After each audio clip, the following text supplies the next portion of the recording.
PM सोनिधि लाभार्थियों को संबोधित करेंगे मोदी। 1 लाख स्ट्रीट वेंडर्स को लोन बांटेंगे। दिल्ली मेट्रो के 2 नए कॉरिडोर की आधारशिला भी रखेंगे पीएम मोदी की अध्यक्षता में चुनाव समिति की बैठक। आज चुनाव आयुक्तों की नियुक्ति पर लग सकती है मुहर।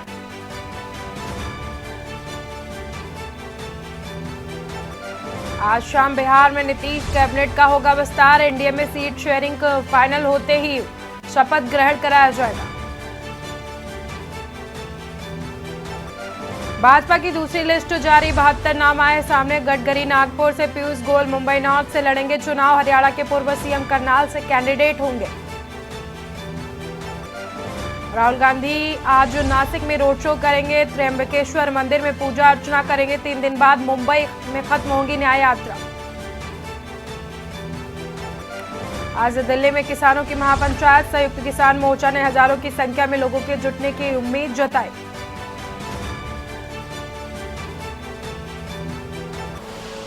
आप देख रहे हैं के न्यूज, खबरों का साथी। नमस्कार, मैं हूं आपके साथ सोनम सिंह और आप देख रहे हैं के न्यूज। वक्त हो गया है देश की बात का और हम बात करेंगे फतेहपुर की, जहां पर 2 डंपरों की आमने सामने से भिड़ंत हो गई है। एक डंपर के ड्राइवर और साथी जिंदा जले हैं। दूसरे डंपर के ड्राइवर और साथी ने कूदकर जान बचाई है। ओवरटेक की चक्कर में यह हादसा हुआ है। भयानक आग ने 2 घरों को भी चपेट में लिया है। एक घर की गृहस्थी समेत सामान जलकर खाक हुआ है। ललौली थाना क्षेत्र के बांदा टांडा मार्ग के खटौली गांव के पास की घटना बताई जा रही है।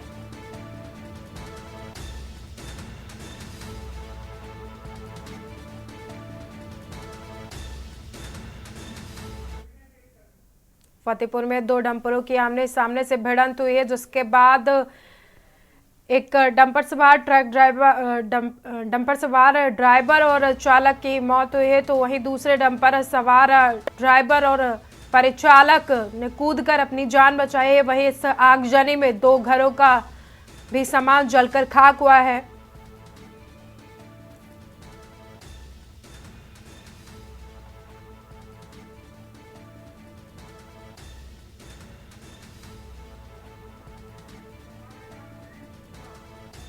इसी खबर पर ज्यादा जानकारी के लिए हमारे साथ जुड़ चुके हैं संवाददाता सुशील शुक्ला। सुशील, 2 डंपरों की आमने सामने से भिड़ंत हुई, जिसके बाद आगजनी के रूप में तब्दील हो गई है और एक घर भी पूरी तरह से जलकर खाक हुआ है। क्या कुछ जानकारी है?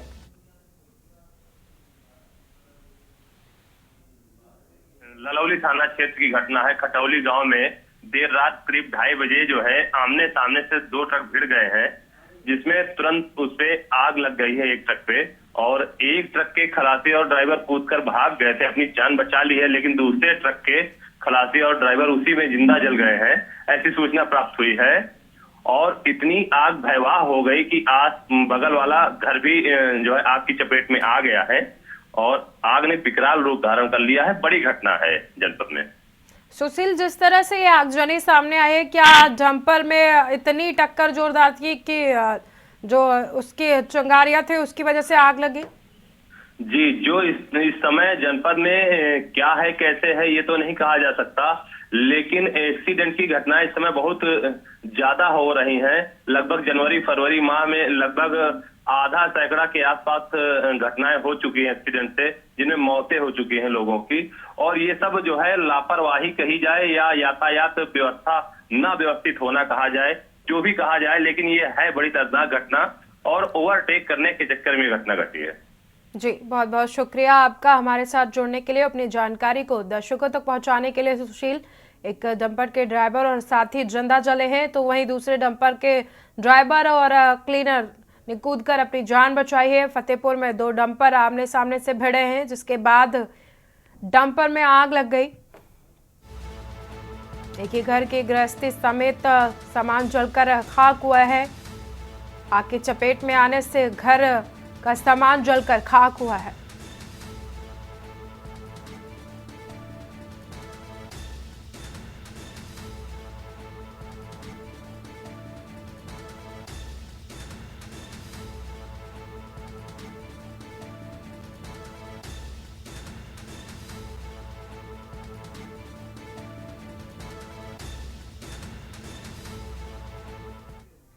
दिल्ली से खबर आपको बता रहे हैं, चुनाव आयुक्तों के चयन को लेकर बैठक आज उच्च स्तरीय कमेटी की आज बैठक होगी। पीएम मोदी की अध्यक्षता में ये बैठक की जाएगी।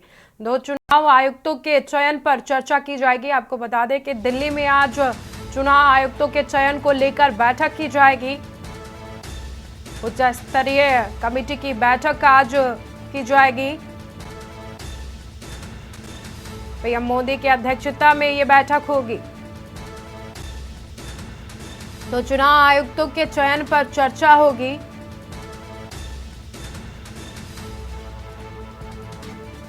चुनाव आयुक्तों के चयन को लेकर आज बैठक की जाएगी। पीएम मोदी की अध्यक्षता में बैठक की जाएगी। उच्च स्तरीय कमेटी की बैठक आज की जाएगी।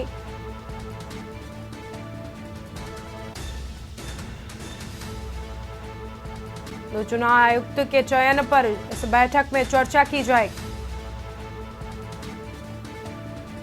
दिल्ली से खबर आपको बता रहे हैं, चुनाव आयुक्तों के चयन को लेकर आज बैठक की जाएगी। उच्च स्तरीय कमेटी की बैठक आज की जाएगी। पीएम मोदी की अध्यक्षता में आज ये बैठक होगी।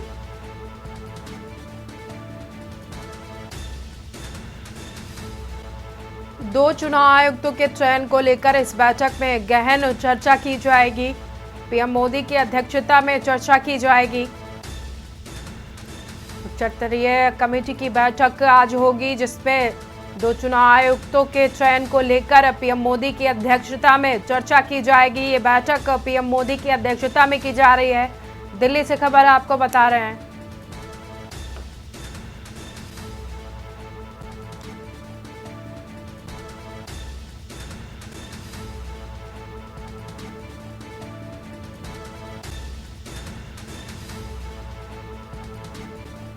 पीएम मोदी की अध्यक्षता में आज उच्च स्तरीय बैठक की जाएगी। 2 चुनाव आयुक्तों के चयन पर गहन चर्चा की जाएगी इस बैठक में। दिल्ली से खबर आपको बता रहे हैं, चुनाव आयुक्तों के चयन को लेकर आज बैठक की जाएगी। उच्च स्तरीय कमेटी की बैठक में आज चर्चा की जाएगी। पीएम मोदी की अध्यक्षता में ये बैठक की जा रही है। पीएम की अध्यक्षता में 2 चुनाव आयुक्तों के चयन पर गहन चर्चा की जाएगी।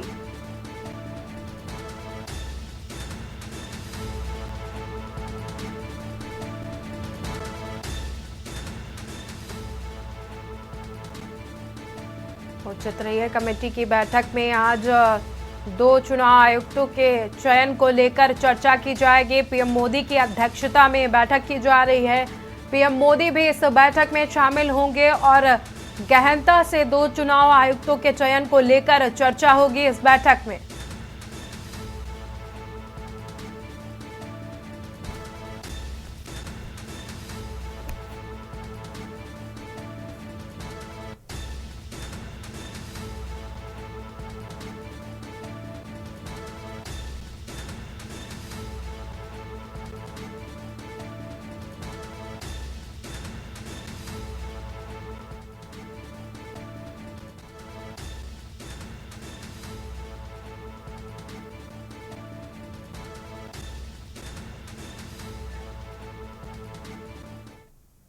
सूत्रों के हवाले से बड़ी खबर सामने आ रही है। आज शाम बिहार में कैबिनेट का विस्तार हो सकता है। एनडीए में सीट शेयरिंग फाइनल होते ही शपथ ग्रहण कराया जाएगा। आज शाम 5 बजे नीतीश कैबिनेट का विस्तार हो सकता है। केंद्रीय मंत्री पशुपति पारस राज्यपाल बनेंगे। सूत्रों के हवाले से बड़ी खबर आपको बता रहे हैं, समस्तीपुर से सांसद प्रिंस राज को बिहार में मंत्री का ऑफर दिया गया है। सूत्रों के हवाले से खबर आपको बता रहे हैं, नीलम देवी और चेतन आनंद को मंत्री बनाया जा सकता है। राजद से प्रहलाद यादव बनाए जा सकते हैं मंत्री। कांग्रेस से आए हुए एमएलए को भी मिल सकती है जिम्मेदारियां। सूत्रों के हवाले से खबर आपको बता रहे हैं।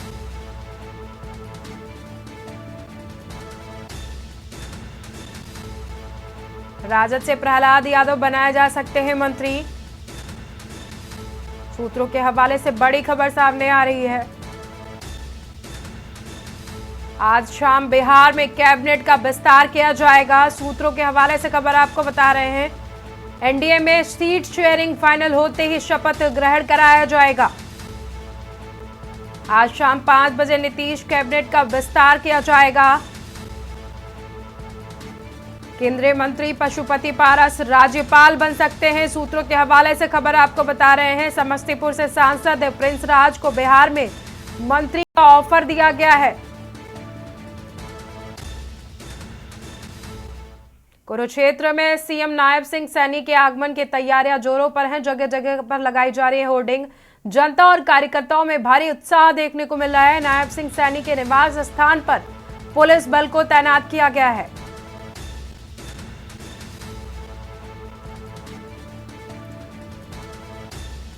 जनता और कार्यकर्ताओं में भारी उत्साह दिखाई दे रहा है। नायब सिंह सैनी के निवास स्थान पर पुलिस बल तैनात किया गया है। कुरुक्षेत्र से खबर आपको बता रहे हैं। सीएम नायब सिंह सैनी के आगमन की तैयारियां जोरों पर, जगह जगह लगाई गई होर्डिंग्स।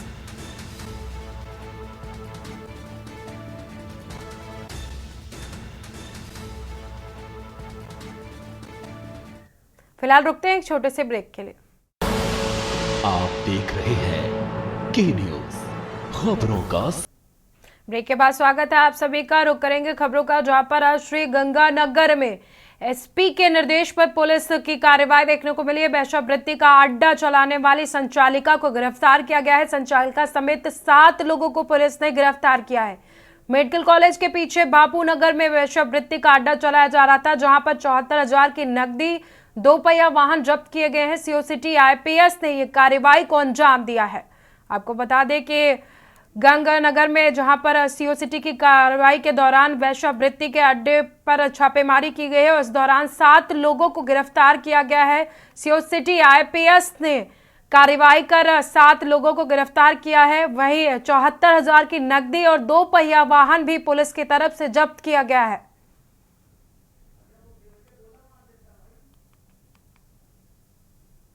वेश्यावृत्ति का अड्डा चलाने वाली संचालिका को भी गिरफ्तार किया गया है। संचालिका समेत 7 लोगों को पुलिस ने गिरफ्तार किया है। मेडिकल कॉलेज के पीछे बापू नगर में वेश्यावृत्ति का अड्डा है, जहां से संचालिका और 7 लोगों को गिरफ्तार किया गया है। मेडिकल कॉलेज के पीछे ही बापू नगर में वेश्यावृत्ति का अड्डा चलाया जा रहा था। इस दौरान पुलिस को 74,000 की नकदी और 2 पहिया वाहन भी मिला है, जिसे पुलिस ने कार्यवाही करते हुए जब्त किया है। सीओ सिटी आईपीएस ने यह कार्यवाही की है। श्री गंगानगर में एसपी के निर्देश पर कार्यवाही की गई है। वेश्यावृत्ति का अड्डा चलाने वाली संचालिका को गिरफ्तार किया गया है। रुकते हैं एक छोटे से ब्रेक के लिए। आप देख रहे हैं के न्यूज। भाजपा सरकार आने के बाद राजनांदगांव का प्रभारी मंत्री छत्तीसगढ़ राज्य के उप मुख्यमंत्री और गृह मंत्री विजय शर्मा को बनाया गया है। आपको बता दें कि पहली बार विजय शर्मा राजनांदगांव पहुंचे हुए हैं। उप मुख्यमंत्री विजय शर्मा सबसे पहले पहुंचकर जिला भाजपा कार्यालय पहुंचकर भाजपा कोर ग्रुप की मीटिंग में शामिल हुए। साथ ही राजनांदगांव लोकसभा के संबंध में कार्यकर्ताओं से चर्चा की। तत्पश्चात उप मुख्यमंत्री और गृह मंत्री विजय शर्मा कलेक्ट्रेट पहुंचकर सभी अधिकारियों के साथ बैठक भी की है। आपको बता दें कि जिला प्रभारी मंत्री होने के नाते राजनांदगांव में हो रहे काम का भी लेखा जोखा लिया है।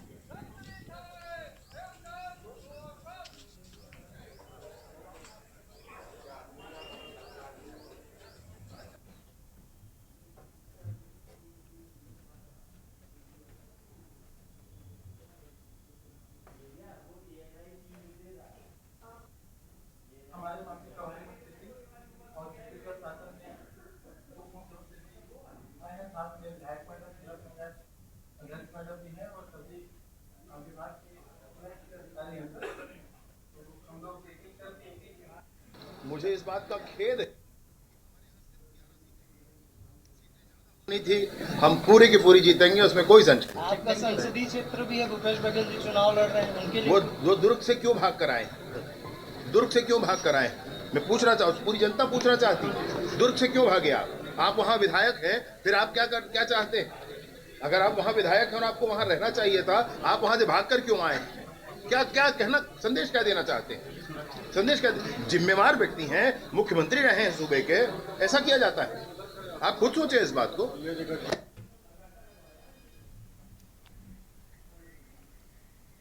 प्रदेश में बीजेपी सरकार बनते ही लगातार अवैध अतिक्रमण पर एक्शन देखने को मिल रहा है। इसी कड़ी में जिला खैरागढ़ में भी अतिक्रमण के खिलाफ प्रशासनिक कार्यवाही देखने को मिली है। नगर के वार्ड नंबर 14 में प्रशासन ने घर के बाहर अतिक्रमण पर बुलडोजर की कार्यवाही की है। दरअसल स्थानीय निवासियों ने अपने घर के बाहर अतिक्रमण किया हुआ था। नगर पालिका परिषद ने इसे हटाने के लिए कुछ दिन पहले उन्हें नोटिस भेजा था। बावजूद इसके अतिक्रमण नहीं हटाया गया तो नगर पालिका परिषद खैरागढ़ की टीम ने पुलिस बल के साथ पहुंचकर घर के बाहर अवैध अतिक्रमण पर जो झोपड़ा बना हुआ था उससे बुलडोजर से ढहा दिया है।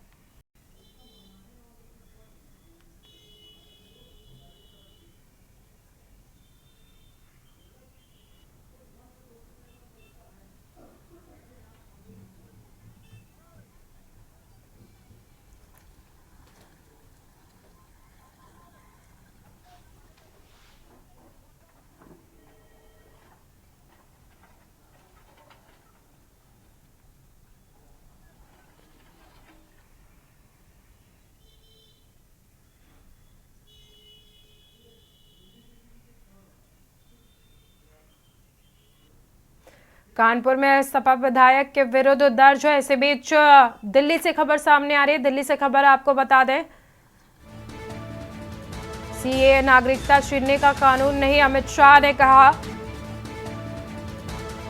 सीए बीजेपी के लिए राजनीतिक मुद्दा नहीं है, अमित शाह का बयान सामने आया। गृह मंत्री अमित शाह ने कहा है सीए शरणार्थियों को न्याय देने का कानून है। पीएम ने जो कहा वो पत्थर की लकीर है, अमित शाह का बयान सामने आया है। गृह मंत्री अमित शाह ने कहा कि धर्म के आधार पर विभाजन किया गया था। धार्मिक प्रताड़ित लोग भारत में शरण लेंगे। राहुल ममता केजरीवाल झूठी राजनीति करते हैं, अमित शाह का बड़ा बयान सामने आया है। कोविड की वजह से सीए लागू करने में देरी हुई है।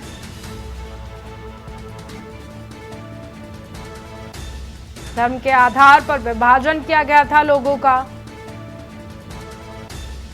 धार्मिक प्रताड़ित लोग भारत में शरण लेंगे। सीए नहीं लागू होगा और वहां के एड्रेस वाला एप्लीकेशन भी ऐप में अपलोड ही नहीं होता है।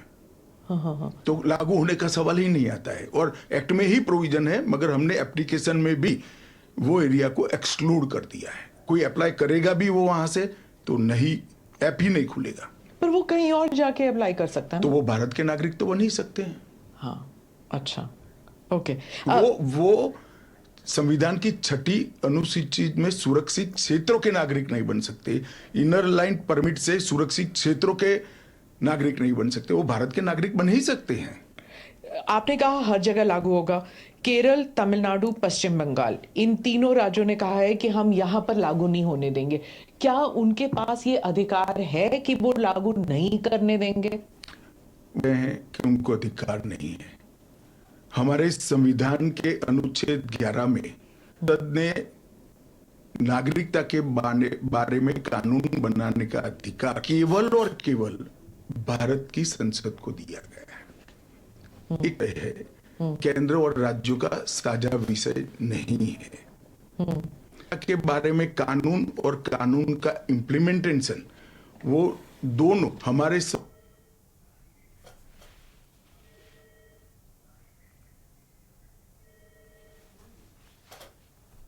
संविधान की 240/1 अनुच्छेद के माध्यम से इसको शेड्यूल 7 में डाला गया है, जो केंद्र, इसकी तमाम शक्तियां केंद्र को दी गई है। पर जैसे वेरिफिकेशन वगैरह है, पूरा ग्राउंड पे तो चेकिंग होगी ना। वो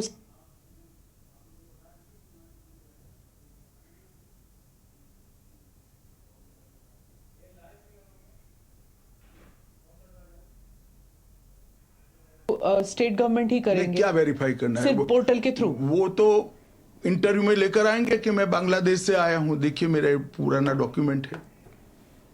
और वो राज्य में नहीं होगा इंटरव्यू? इंटरव्यू राज्य में भी हो सकता है, भारत सरकार करेगी। तो कोऑपरेशन की जरूरत नहीं है क्योंकि ये करना ही होगा। मैं मान रहा हूं चुनाव के बाद सब कोऑपरेट करेंगे। ये पॉलिटिक्स के लिए गलत प्रचार कर रहे हैं, अपीसमेंट की पॉलिटिक्स। और क्या यहाँ मतलब बांग्लादेश, अफगानिस्तान, पाकिस्तान के जो शरणार्थी हैं, क्या वो तमिलनाडु में गए हैं? वहां पर मतलब स्टालिन इसको इतना बड़ा भाई मैं इशू कोई बना- पॉसिबिलिटी छोड़ना नहीं चाहता। हाँ। एक भी है तो उसको नागरिकता देंगे।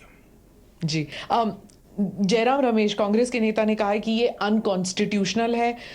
शशि थरूर कहते हैं कि अगर कांग्रेस जीत जाती है इलेक्शन या इंडिया अलायंस जीत जाती है तो ये सीएए को रिपील कर दिया जाएगा। क्या कहेंगे आप? देखिए, उनको भी मालूम है कि इंडिया अलायंस सत्ता में नहीं आना है। मैं आज आपके चैनल पर कहना चाहता हूं, सीए के कानून को भारतीय जनता पार्टी की सरकार लाई है, नरेंद्र मोदी सरकार लाई है। इसको रिपील करना असंभव है। हम पूरे देश को जागरूक करेंगे और रिपील करने वालों को कहीं पर स्थान ही न मिले, इस स्थिति होगी। और जहां तक असंवैधानिक होने का सवाल है, वो आर्टिकल अनुच्छेद 14 का हवाला देते हैं। वो भूल जाते हैं कि अनुच्छेद 14 में 2 अपवाद रखे हुए हैं। एक रीजनेबल क्लासिफिकेशन का अपवाद है और दूसरा कानून के उद्देश्यों के साथ लॉजिकल संबंध होना चाहिए। तो वो आर्टिकल 14 का वायोलेशन नहीं करता है।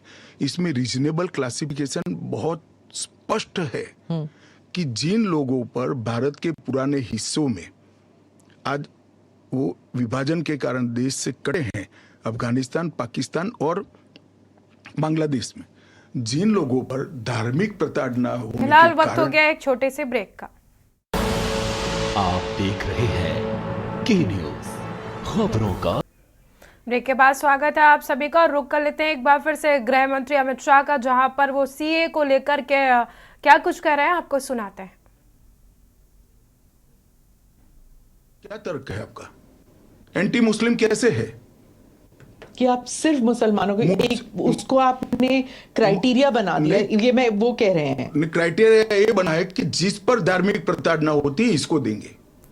और अगर वो और भारत के पुराने हिस्से से मुसलमानों पर इसलिए धार्मिक प्रताड़ना नहीं हो सकती कि तीनों देश घोषित इस्लामी स्टेट है। कौन करेगा धार्मिक प्रताड़ना? कौन करेगा इस्लाम के अनुयायियों के साथ? ये तीनों देश घोषित इस्लामिक स्टेट है, इनके नाम के अंदर है, इनके संविधान में है। पर मैं फिर से वही पूछूंगी कि अगर आप ईसाइयों को दे सकते हैं, अगर आप पारसी को दे सकते हैं जो इस्लामिक नहीं है, और अगर उन पर हो रहा है तो फिर आप why can't you give it मुसलमानों को क्यों नहीं? देखिए, ऐसे तो फिर दुनिया भर से देश में जो आए सबको नागरिकता दे। तो अमेरिका तो करता है ना, सबको ले हम भी लेता है। करते हैं, अप्लाई करे वो घुस कर नहीं आ सकते। उनको ऑफिशियल एयरपोर्ट से, ऑफिशियल पोर्ट से, ऑफिशियल लैंड पोर्ट से आने की परमिशन ही नहीं है। इसलिए बेचारे घुस कर आते हैं, शरण में आते हैं।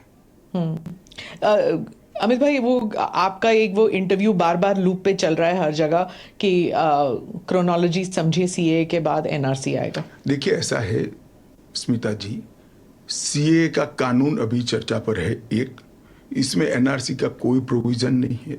2, इसमें किसी की नागरिकता छीनने का कोई प्रोविजन नहीं है। 3, अगर विपक्ष को ये चाहिए कि उनसे चर्चा हो तो कोई भी कानून करने से पहले और बाद में संसद में चर्चा होती ही है।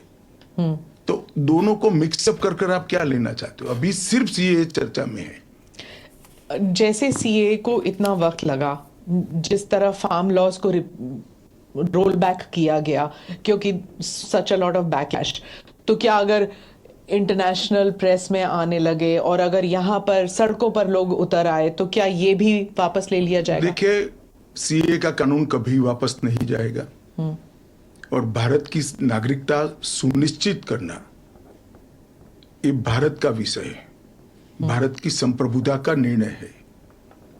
इसके साथ हम कोई कॉम्प्रोमाइज नहीं कर सकते। जब हम ट्राइबल एरियाज की बात करते हैं, अभी आपने कहा कि जो 6 शेड्यूल और जो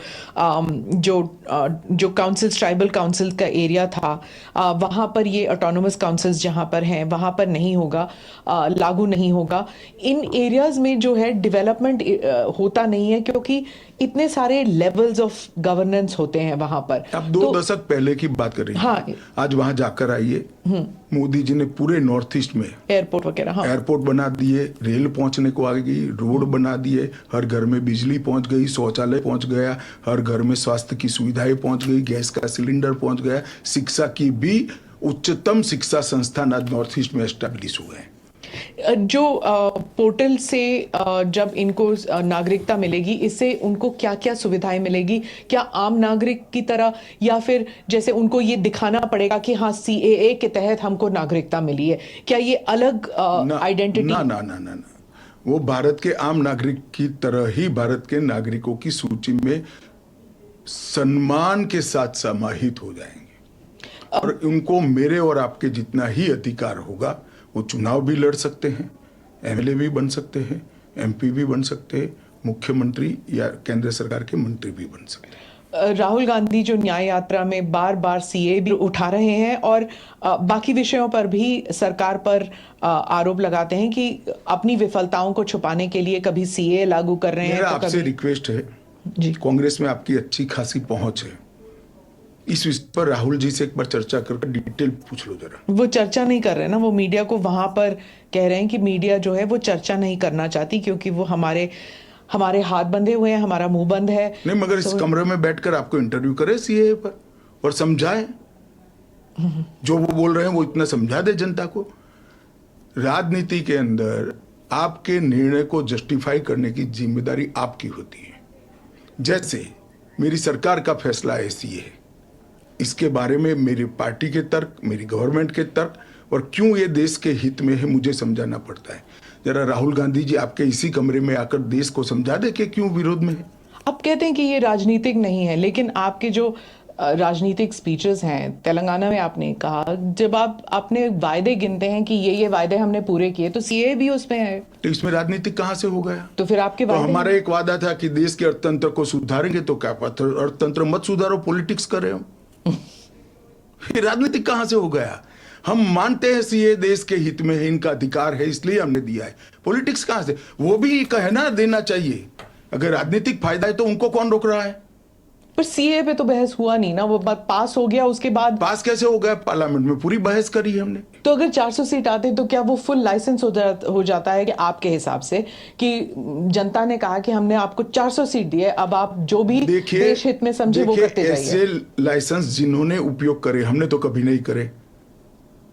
हमने तो जनता ने जब जब आशीर्वाद दिया बड़ी जिम्मेदारी के साथ देश चलाए, चाहे अटल जी हो चाहे नरेंद्र भाई। इंदिरा गांधी ने एक बार लाइसेंस का दुरुपयोग किया था और फिर स्वयं चुनाव हार गई थी। फिलहाल वक्त हो गया एक छोटे से ब्रेक का। ब्रेक के बाद जल्द वापस आते हैं। आप देख रहे हैं के न्यूज, खबरों का साथ। ब्रेक के बाद स्वागत है आप सभी का, और फिर से रुख कर लेते हैं गृह मंत्री अमित शाह का। वो आह्वान लेकर संकल्प करा है कि सभी लोग जुटे, और ये 25 साल भारत को महान बनाने के 25 साल है। और मुझे बड़ा गर्व है कि मेरे नेता के आह्वान पर पूरा देश आज इस संकल्प से संकल्पित होकर अमृत काल के लिए तैयार होकर खड़ा है। इसके साथ साथ इस देश में गुड गवर्नेंस, इस देश के अर्थतंत्र को दुनिया के प्रमुख अर्थतंत्रों में शुमार करना, दुनिया भर के टेक्नोलॉजी और R&D के लिए एक प्लेटफॉर्म बनाना, भारत को मैन्युफैक्चरिंग का हब बनाना, भारत को हर क्षेत्र में आत्मनिर्भर बनाना, इस देश की शिक्षा व्यवस्था को दुनिया के साथ और दुनिया से आगे ले जाने का प्रयास करना, ये सारी चीजें हमने करी है और ये भी हमारा एजेंडा है। मगर आप जब हमारे भाषण में से कुछ चुन लेती हो तो यही मुद्दे चुनती हो। अगर आप चुनाव जीतते हैं अगले 5 साल में, एजेंडा क्या होगा? चलिए, एजेंडा हमारा घोषणा पत्र आएगा, इसमें आ जाएगा। आपका बहुत बहुत धन्यवाद।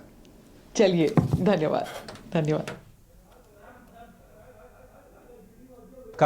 अमित शाह जी जो कि गृह मंत्री हैं, उन्होंने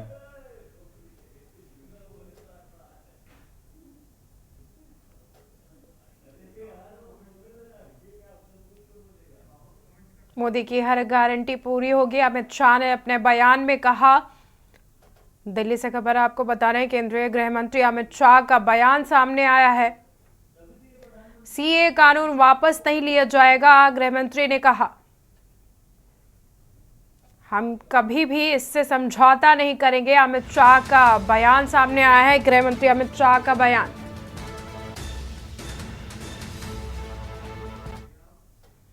कानपुर में सपा विधायक के खिलाफ आगजनी का मामला। आगजनी के मामले में आ सकता है आज फैसला। इरफान सोलंकी, उनके भाई रिजवाज व अन्य आरोपी हैं। पुलिस प्रशासन के हैं सुरक्षा के पुख्ता इंतजाम। कचहरी परिसर में मेटल डिटेक्टर और हैंड मेटल डिटेक्टर तैनात किए गए हैं। महाराजगंज जेल में भी बंद है सपा विधायक इरफान सोलंकी।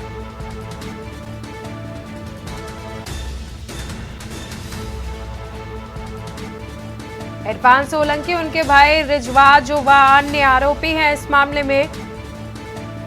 पुलिस प्रशासन ने किए हैं सुरक्षा के पुख्ता इंतजाम।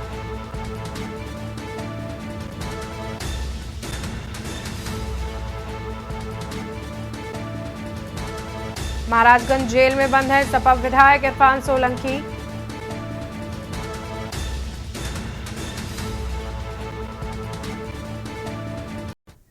राजधानी लखनऊ में यूपी में चुनावी माहौल। आपको बता दें कि होली को लेकर अलर्ट जारी किया गया है। संवेदनशील जिलों में भी रखी जाएगी विशेष निगरानी। डीजीपी ने अतिरिक्त सुरक्षा बल तैनात करने के निर्देश जारी किए हैं। पूर्व के चुनावी हिंसा में वांछितों की निगरानी की जाएगी और गिरफ्तारी भी की जाएगी। होली पर आने वाले आयोजनों की होगी दोबारा समीक्षा। डीजीपी मुख्यालय ने जिलों से मांगी है जानकारी। होलिका दहन, जुलूस और मेले की जिलों से जानकारी मांगी गई है।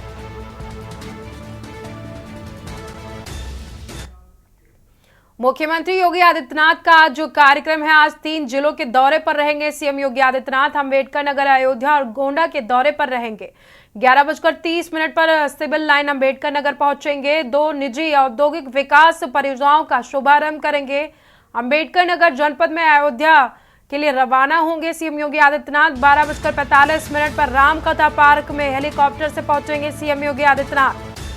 1000 करोड़ की परियोजनाओं का लोकार्पण करेंगे, शिलान्यास करेंगे। 3:15 पर बीएससी कैंपस बांदा में उतरेंगे सीएम हेलीकॉप्टर से। गोंडा में 4 फ्लाईओवर चल रहे हैं निर्माणाधीन। शिलान्यास के बाद जनसभा को समर्पित करेंगे और जनसभा को भी सीएम योगी आदित्यनाथ संबोधित करेंगे।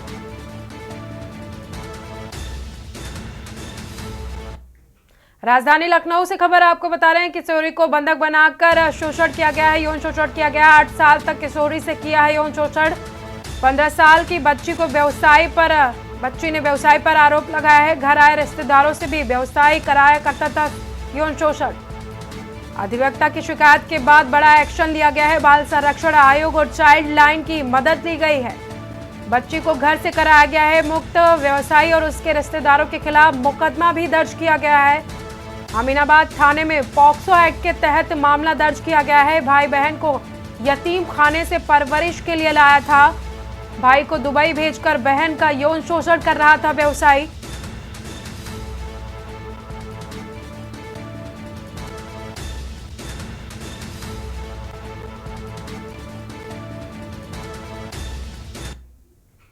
राजधानी लखनऊ में चयनित अभ्यर्थियों को आज नियुक्ति पत्र मिलेगा। लोक सेवा आयोग चयनित अभ्यर्थियों को नियुक्ति पत्र सौंपेगा।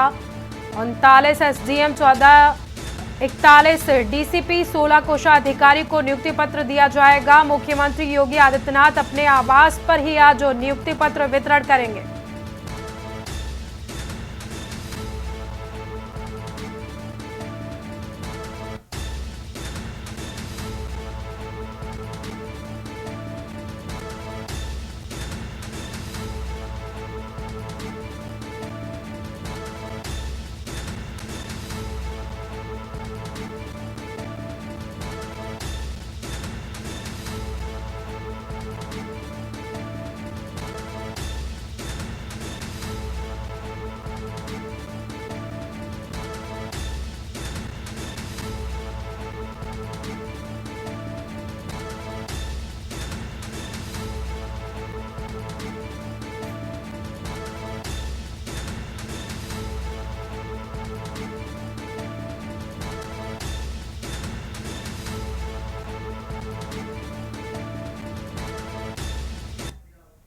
फिलहाल वक्त हो गया एक छोटे से ब्रेक का। ब्रेक के बाद जल्द हाजिर होते हैं।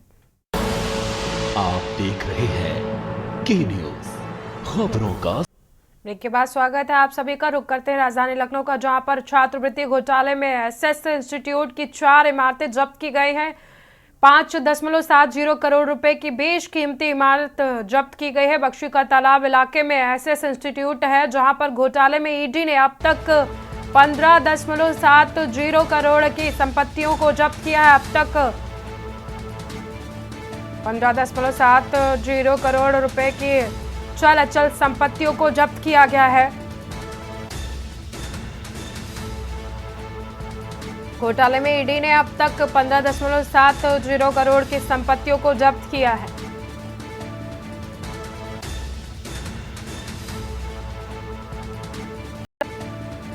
बख्शी का तालाब इलाके में एसएस इंस्टीट्यूट है। घोटाले में ईडी ने अब तक 15.70 करोड़ की संपत्तियों को जब्त किया है। करोड़ों की चल अचल संपत्ति को ईडी की तरफ से जब्त किया गया है। लखनऊ से खबर आपको बता रहे हैं, छात्रवृत्ति घोटाले में एसएस इंस्टीट्यूट की 4 इमारतों को जब्त किया गया है।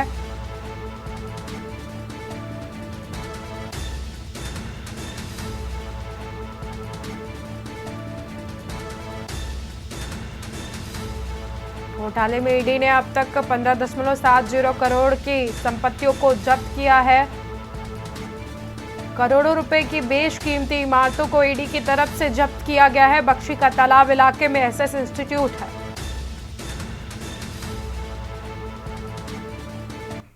खटिया खाना परोसने पर मोती महल रेस्टोरेंट पर एफआईआर दर्ज की गई है। लखनऊ से खबर आपको बता रहे हैं, मोती महल रेस्टोरेंट का खाना खाने से युवक की तबीयत बिगड़ी है। उल्टी पेट दर्द के बाद बलरामपुर अस्पताल में युवक को भर्ती कराया गया है। मोती महल रेस्टोरेंट से छोला भटूरा और लस्सी खरीदी थी। जिला सत्र न्यायालय की अधिवक्ता की हालत बिगड़ी है।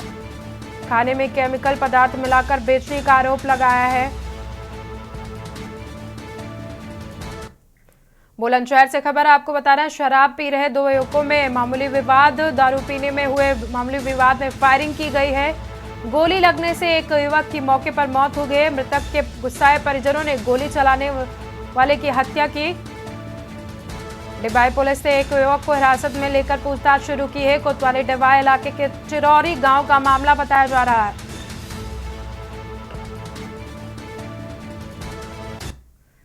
अमरोहा में लगातार आदमखोर कुत्तों का आतंक जारी है। आपको बता दें कि ताजा मामला अमरोहा के थाना धनौर के तातरपुर गांव का है, जहां पर एक पड़ोसी ने प्रतिबंधित पिटबुल कुत्ते को सड़क पर छोड़ दिया।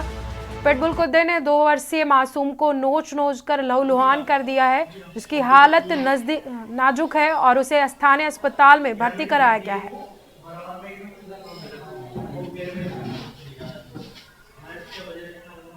आए दिन गांव में बहुत कुत्ते, आवारा कुत्ते जो फिर रहे हैं, वहाँ बहुत नुकसान दे रहे हैं बच्चों को क्या और पशुओं का, सभी को हमला कर रहे हैं।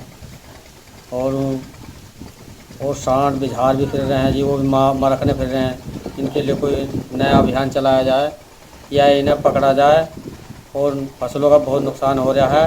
और कुत्ते धनौर क्षेत्र में इधर रसूलपुर जी गंगा घाट तक बहुत परेशान कर रहे हैं कुत्ते भी ज़्यादातर। कुत्ते ने काटा। किसे काटा? लड़की, पहले तो लड़की काटा तो मुझे। अच्छा, कितनी बड़ी लड़की है आपकी? 2.5 साल। 2.5 साल की।